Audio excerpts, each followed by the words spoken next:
Hello বন্ধুরা, তোমাদের প্রত্যেককে আবারও আমার ইউটিউব চ্যানেলে স্বাগত। আজকের ভিডিওতে আমরা স্থানাঙ্ক জ্যামিতির একটি গুরুত্বপূর্ণ টপিক নিয়ে আলোচনা করব, সেটি হচ্ছে সেকশন ফর্মুলা। এই সেকশন ফর্মুলার উপর বেস করে আমরা অনেক ক্ষেত্রে ত্রিভুজের ভার কেন্দ্র, অন্তঃকেন্দ্র, পরিকেন্দ্র এর স্থানাঙ্ক নির্ণয় করার সময় আমাদের এই ফর্মুলাটি ইউজ করে থাকি এবং বিভিন্ন গণিতের বিভিন্ন ধাপে স্থানাঙ্ক জ্যামিতি করার সময় কোনো পয়েন্টের স্থানাঙ্ক নির্ণয় করতে এই সেকশন ফর্মুলা আমরা ইউজ করে থাকি। তো আজকের ভিডিওতে আমরা সেকশন ফর্মুলাটি কি সেটা বোঝার চেষ্টা করব, তার সাথে সাথে এই যে ফর্মুলাটি কিভাবে ডিরাইভড হলো সে বিষয়েও আমরা একটু আলোকপাত করব, যাতে ইন ফিউচার এই বিষয়ে কোনো কনফিউশন না থাকে বা ফর্মুলাটি কিভাবে এলো সেই বিষয়ে কোনো রকম ডাউট না থাকে। তো আজকে প্রথমে বুঝি যে সেকশন ফর্মুলাটি অ্যাকচুয়ালি কি বলতে চাইছে।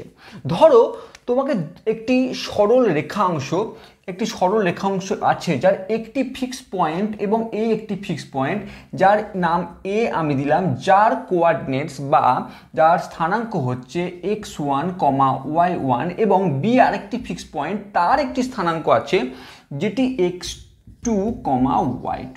এই দুটি আমাকে বলে দেওয়া আছে যে দুটি পয়েন্ট, একটি সরল রেখাংশের দুইটি ফিক্সড পয়েন্ট আছে এ এবং বি, তাদের কোঅর্ডিনেটস হচ্ছে x1, y1 এবং x2, y2।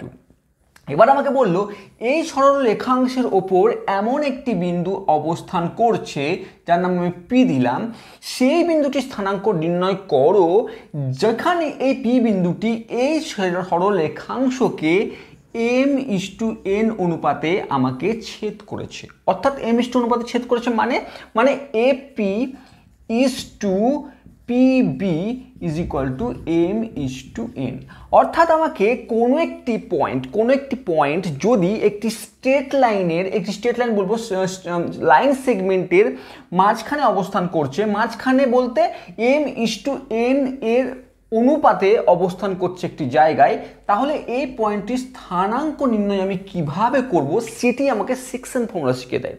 একই রকমভাবে যদি এই পয়েন্টটি যদি বাইরে অবস্থান করতো, অর্থাৎ এরকম পজিশনে এটিকে যদি আমি এক্সটেন্ড করতাম, তারপরে এরকম কোনো একটি জায়গায় অবস্থান করতো যেখানে এম এখান থেকে এর দূরত্ব, মানে এ থেকে এই অংশটি এখন যদি পি হয়, তাহলে এ পি এর দূরত্ব, এখানে পি নামটি এটি যদি হয় বা একটি পি থাকলো, এটি কিউ নাম দিলাম, তাহলে এই এ কিউ এটি এম আর বি কিউ সেটি যদি এন হতো, তাহলেও আমরা একটি ফর্মুলাকে ডিরাইভ করতে পারি। কিভাবে সেটি দেখি। প্রথমে ফর্মুলাটি বলছে যদি পয়েন্টটির মধ্যে অবস্থান করে, যদি ফিক্স দুটি পয়েন্টের মধ্যে মানে অন্তর্বর্তী বা ইন্টারনাল পয়েন্ট হয়, তাহলে আমরা সেই ফর্মুলাটি বিবেচনা করব এবং এটি যদি এম এবং এই অংশটি যদি এন হয়, মানে এপি ইজ টু পিবি যদি m:n হয়, তাহলে পি পয়েন্টের স্থানাঙ্কটি হবে m ইন্টু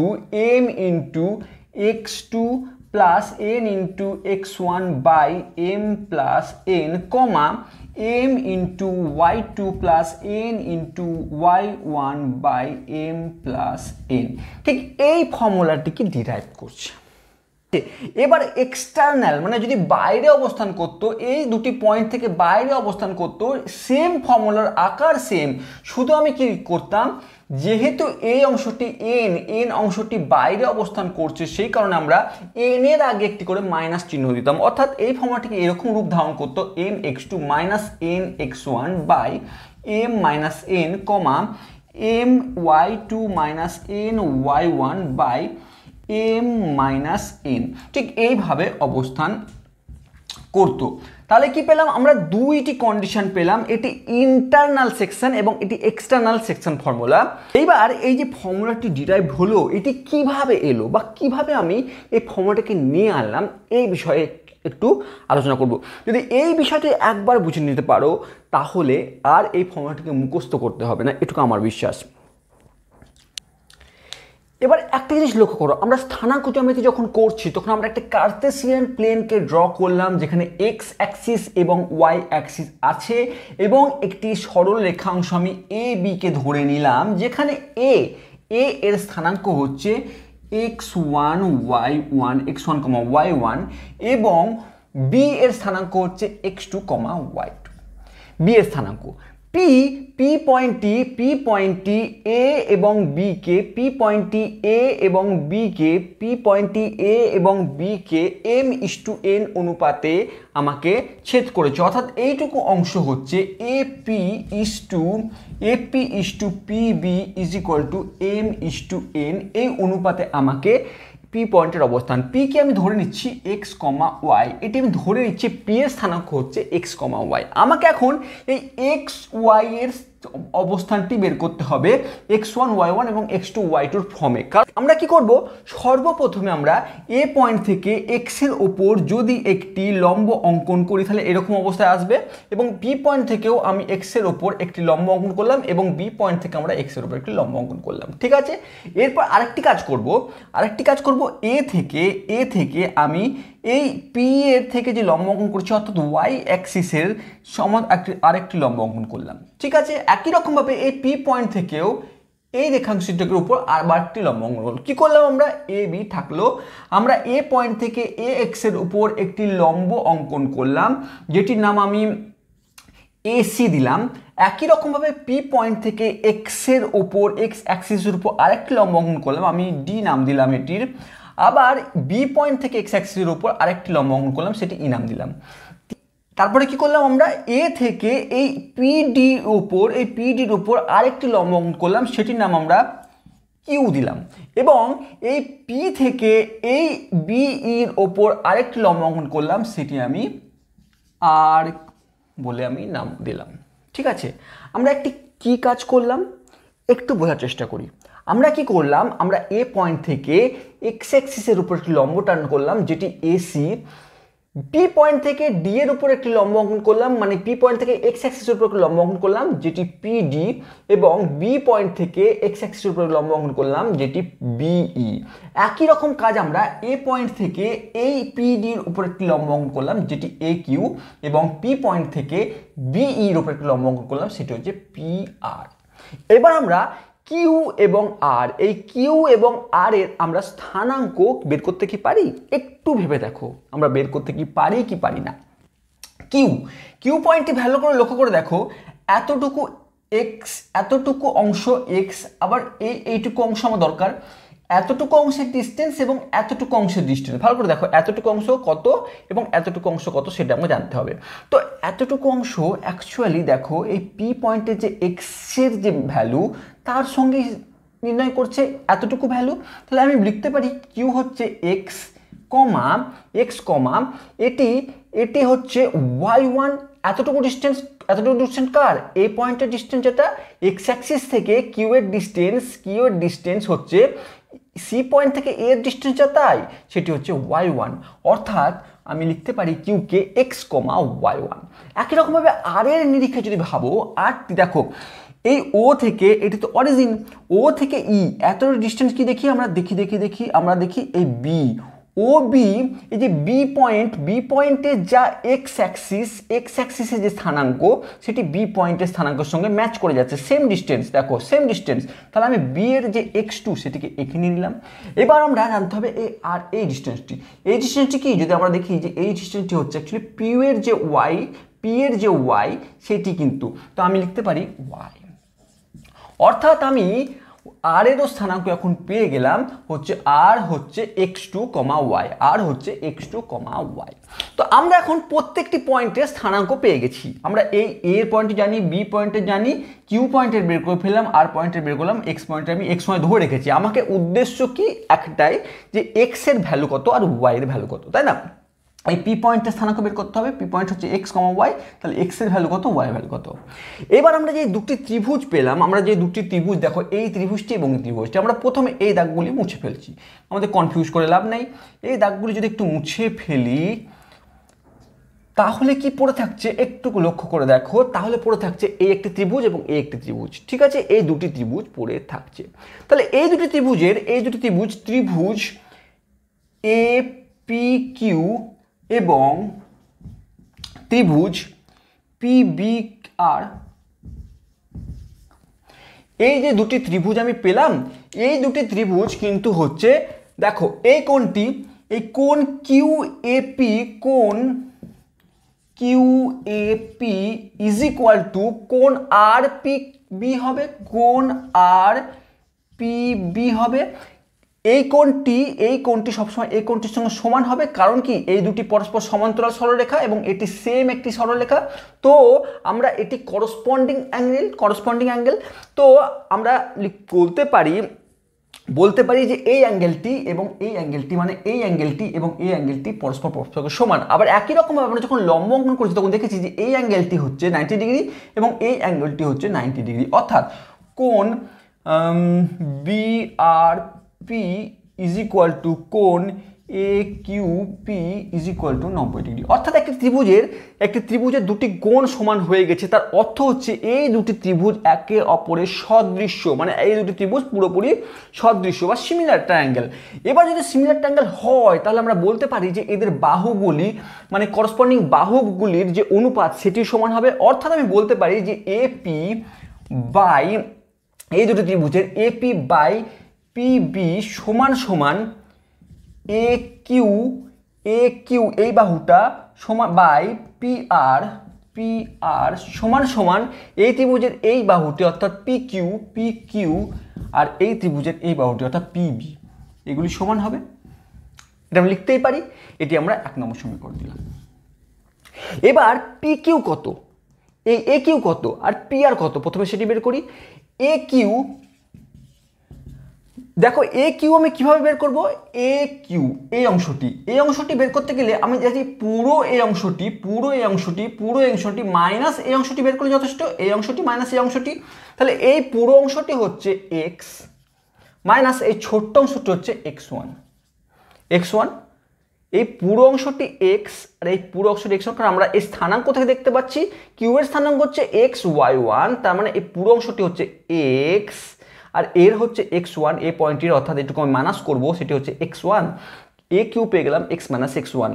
আবার কি দরকার আমার, পি আর, অর্থাৎ পি আর দরকার। পি আর মানে এই পুরো অংশটি কি পুরো অংশটি পেতে গেলে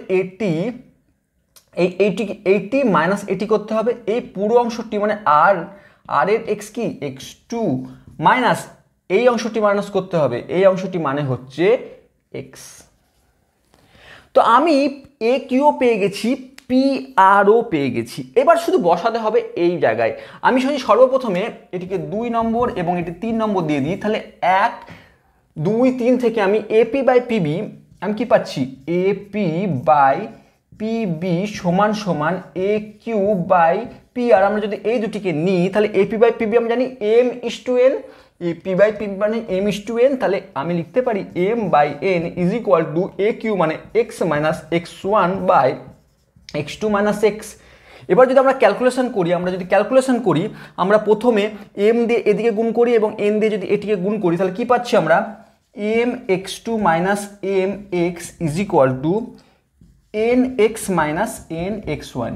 ঠিক আছে, আমরা এর সঙ্গে এটি গুণ করলাম, বা আমরা বলতে পারি এদিকে আমরা n দ্বারা উভয় পক্ষে আমরা n বাই m দ্বারা গুণ করেছি, একই কথা। তো আমরা এই গুণ করার পর আমরা x এর ভ্যালু বের দরকার, তো x গুলোকে একদিকে রাখছি এবং y গুলোকে বাকিগুলোকে একদিকে রাখছি। ঠিক আছে, তো কি পাচ্ছি, nx plus mx is equal two আমি পেয়ে যাচ্ছি mx2 প্লাস nx1। এবার আমি উভয় পক্ষে যদি আমি x কমন নিয়ে নিই তাহলে কি পাচ্ছি,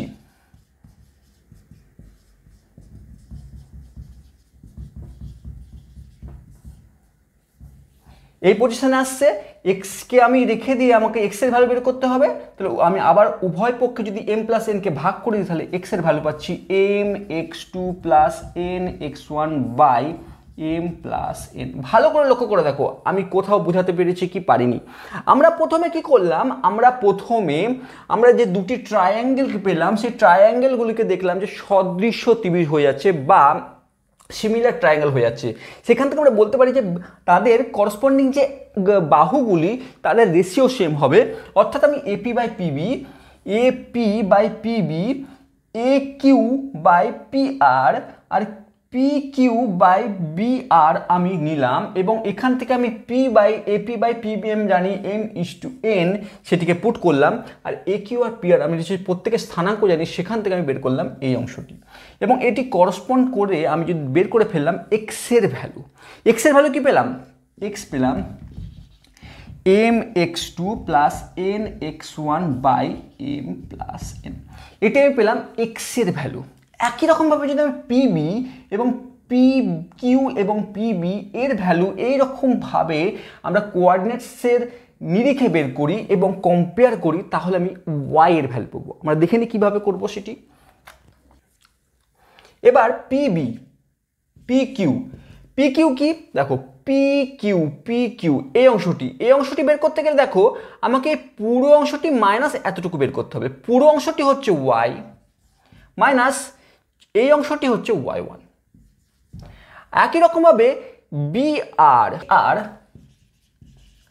ইজ ইকুয়াল টু কি, এত পুরো অংশ মানে y2 মাইনাস এই অংশটি হচ্ছে y। তো আমি এখন পি কিউ এর ভ্যালু পেয়েছি y মাইনাস y1 আর বি আর এর ভ্যালু পেয়ে গেছি y2 মাইনাস y। এইটি একই রকমভাবে আমরা লিখতে পারি যে AP by PB is equal to P Q by B R. এবার এপি বাই পিবি এটি মানে M by N is equal to P Q হচ্ছে ওয়াই মাইনাস y1 আর বি আর হচ্ছে y2 মাইনাস y। আমি প্রথমে এন দ্বারা ওদিকে যদি গুণ করি N Y minus N y1 is equal to M y2 minus M ওয়াইকে যদি আমি এদিকে নিয়ে চলে আসি তাহলে পাচ্ছি কি N Y plus M Y is equal to M y2 plus N y1। উভয় পক্ষে আমি যদি এদিক থেকে y কমন নিই তাহলে পড়ে থাকছে n plus M by M plus N, যা লেখো M y2 plus N y1। উভয় পক্ষে n প্লাস এমকে যদি আমি ভাগ করে দিই তাহলে y এর মান পাচ্ছি m y2 plus N y1 by n plus m. আমরা শুধু ক্যালকুলেশন করলাম, আমরা যে মানটি পেয়েছি এই চিত্রের দ্বারা সেই মানটিকে আমরা পুট করলাম এবং আমরা একটু ক্যালকুলেশন করে y এর ভ্যালুকে বের করলাম, আর y এর ভ্যালু পেয়ে গেলাম আমি m y2 plus N y1 by M plus n. তাহলে আমি x এর মানও পেয়ে গেলাম, y এর মানও পেয়ে গেলাম। তাহলে আমি বলতে পারি যে এই যে পি পয়েন্টটি স্থানাঙ্ক হবে m x2 plus n x1 by M plus n comma m y2 plus N y1 by M plus n. তো এটি হচ্ছে সেকশন মেথড বা সেকশন ফর্মুলা, যার থ্রুতে আমি এই ফর্মুলার থ্রুতে আমি এটি বের করতে পারবো যদি কোনো একটি সরল রেখাংশের মধ্যে কোনো রেশিওতে অবস্থান করে, তাহলে আমরা কিভাবে তার কোঅর্ডিনেটস নির্ণয় করতে পারবো। এবার আমরা যদি একই পদ্ধতিকে ইউজ করতাম এবং আমরা যদি এই পয়েন্টটি যদি এক্সটার্নাল বাইরে অবস্থান হতো, একই লজিকে যদি আমরা কাজ করতাম তাহলে দেখতাম যে এন এর আগে একটি মাইনাস টার্ম এবং এন এর আগে মাইনাস টার্ম এবং নিচেও এম মাইনাস এম এবং নিচে এম মাইনাস এন, এই ফর্মুলাতে এই এক্স এবং ওয়াই এর ভ্যালুকে আমাকে প্রেজেন্ট করতো সেম প্রসেসে, সেম পদ্ধতিতে। তো আমরা এই ভিডিওতে দেখলাম। তার সাথে সাথে একটি জিনিস বলি, যদি কোনো একটি পয়েন্ট, কোনো একটি স্ট্রেট লাইনে, ধরো একটি স্ট্রেট লাইন, তার মিডিলে কোনো একটি পয়েন্টের স্থানাঙ্ক বলতে বলে, যেখানে এ বি পয়েন্ট, এটি এ পয়েন্ট এবং এটি বি পয়েন্ট, তার মিডিলের মধ্যবর্তী পয়েন্টের স্থানাঙ্ক বের করতে বলে। মধ্যবর্তী স্থানাঙ্ক অর্থ হচ্ছে এই যে পয়েন্টটি এই উভয়কে 1:1 অনুপাতে ছেদ করেছে, 1:1 রেশিওতে ছেদ করেছে, মানে বিভক্ত করেছে। তো 1:1 রেশিওতে বিভক্ত করার জন্য এম এবং এন এর জায়গায় যদি তুমি 1 বসিয়ে দাও, তাহলে এই ফর্মুলাটি এসে দাঁড়াবে x2 plus x1 by 2 comma y2 plus y1 by 2।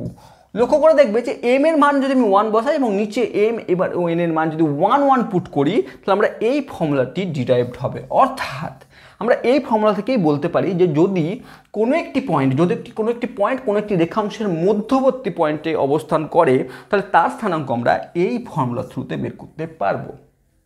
তো আজকের ভিডিওতে এটি বোঝানোর উদ্দেশ্য হচ্ছে যে একে বেস করে তুমি অনেক ত্রিভুজের ভার কেন্দ্র, অন্তঃকেন্দ্র, পরিকেন্দ্রের স্থানাঙ্ক নির্ণয় করার প্রচুর অঙ্ক পাবে, বা এই নির্ণয় করতে তোমাকে পরীক্ষায় পড়বে, তো সেটি ক্লিয়ার করতে গেলে এই থিওরেম বা এই ফর্মুলাটি তোমার জানা খুব দরকার।